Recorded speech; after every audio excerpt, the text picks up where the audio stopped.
আমি আপনাদের জোরহাত করে বলছি, পীরের আওলাদ, আপনারা আমাকে মানেন আর না মানেন, তো আমি যতদিন বেঁচে থাকবো সত্য কথাটা বলে যাব।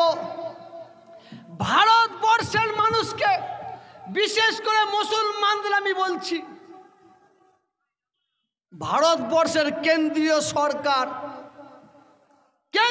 সরকার কিছু মুসলমানকে তারা সংগ্রহ করছে, তাদের ঘরে নির্দেশ দিচ্ছে অর্থের বিনিময়ে তোমরা মুসলমানদের গ্রামে গ্রামে গিয়ে জনসভা করো।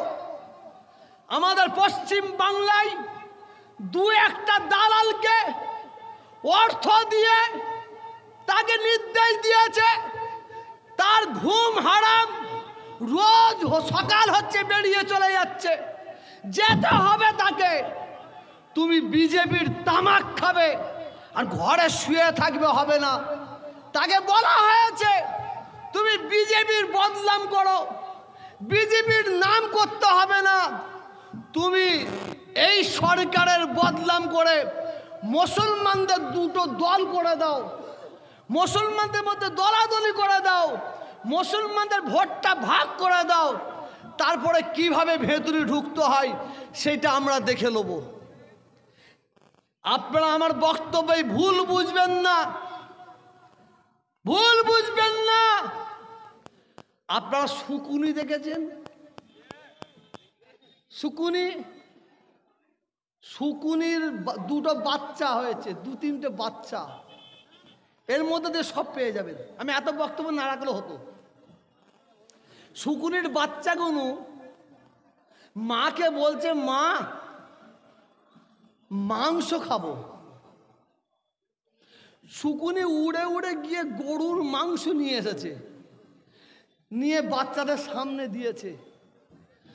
তো বাচ্চাগুলো বলছে, মা এ মাংস খাবো না, আমরা এ মাংস খাবো না। শকুনি আবার উড়ে গেছে, গিয়ে ষোঁড়ের মাংস নিয়ে এসেছে, ষোঁড়ের মাংস নিয়ে এসে বাচ্চাদের দিয়েছে। বলছে খা, বলছে না এ মাংস খাবো না। বলে কিসের মাংস খাবি? বলছে মানুষের মাংস খাবো। শকুনি কি করলো জানেন? এক পাশে একটা মন্দির আছে, এক পাশে একটা মসজিদ আছে। ওই 5-8টা মিডিয়াতে কথা বলছি, ওই যারা ওই যখন করোনা ভাইরাস হলো কি বলেছিল, দিল্লির মার্কাজ মসজিদ থেকে করোনা ছড়াচ্ছে, ওই বেঈমান বাচ্চাদের কথা বলছি। শকুনি কি করলো জানেন? গরুর মাংসটাকে নিয়ে, গোশটাকে নিয়ে হিন্দুদের মন্দিরে দিয়ে দিল, আর ষোঁড়ের মাংস গোশটাকে নিয়ে মুসলমানদের মসজিদে দিয়ে দিল। সকালবেলায় মুসলমানরা নামাজ পড়তে উঠে দেখে মসজিদে ষোঁড়ের মাংস, ষোঁড়ের গোশ। তো মুসলমানরা বলছে এই কাজটা তো আমাদের হতে পারে না, এই পবিত্র আল্লাহর ঘর, অতএব ষোঁড়ের মাংস কোনো মুসলমান ফেলতে পারে না, এটা হিন্দুদের কাজ, এটা হিন্দুদের কাজ। হিন্দুরা মন্দিরে গিয়ে দেখলো গরুর মাংস। তো হিন্দুরা তখন আলোচনা করছে, আমাদের পবিত্র মন্দিরে গরুর মাংস কোনো তো হিন্দু ফেলতে পারে না, এটা মুসলমানদের কাজ। মুসলমানরা বলছে তোরা আমাদের মসজিদে ষোঁড়ের মাংস ফেলেছিস, আর হিন্দুরা বলছে তোরা আমাদের মন্দিরে গরুর মাংস ফেলেছিস। দুজনের মধ্যে দাঙ্গা লেগে গেল, মার মার শব্দ। 20-50টা মানুষ ওই দাঙ্গায় মরে শুয়ে আছে, সব মরে পড়ে আছে।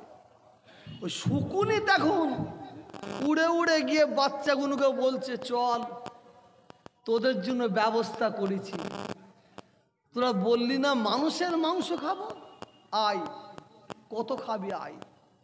তা আমাদের ভারতবর্ষে, বিশেষ করে এই বাংলায় কিছু সাম্প্রদায়িক কীট, শকুনির জাত, এরা বেরিয়েছে ঠিক হিন্দু মুসলমানের মধ্যে এই দাঙ্গা লাগাবার জন্য।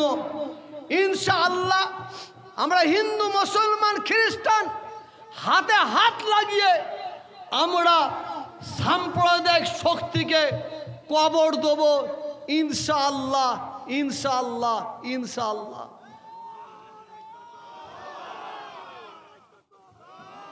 খবরদার টুপি পরা পড়ে একটু কথা বলতে পারে বলে খবরদার।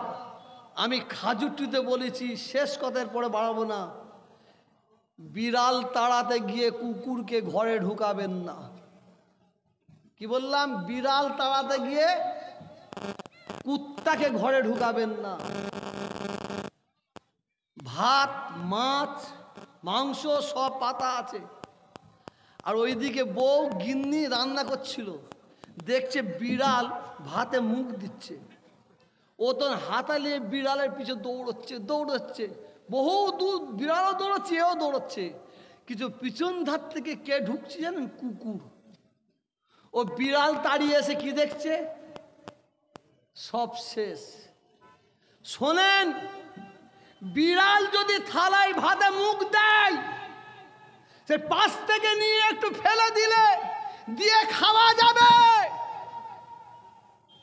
বিড়াল যদি একটু পাশে মুখ দেয়, কিছু অংশ ফেলে দেবেন, খাওয়া যাবে। আর কুকুর যদি মুখ দিয়ে দেয়, শুধু ভাতটা তরকারি ফেলে দেওয়া যাবে না, ওই বাসনটাকে, প্লেটটাকে 7 বার মাজতে হবে। মাথা ঠান্ডা করে রাখবেন। বিড়াল তাড়াতে গিয়ে কুকুর না ঘরে ঢুকে পড়ে, বিড়াল তাড়াতে গিয়ে কুকুর না ঘরে ঢুকে পড়ে। এই কুকুরকে ঢুকাবার জন্য কিছু নামধারী মুসলমানকে কোটি কোটি টাকা দেওয়া হয়েছে। মুসলমানদের গ্রামে গ্রামে যাও, জনসভা করো, বিড়ালটাকে তাড়াও, আমরা ঢুকছি।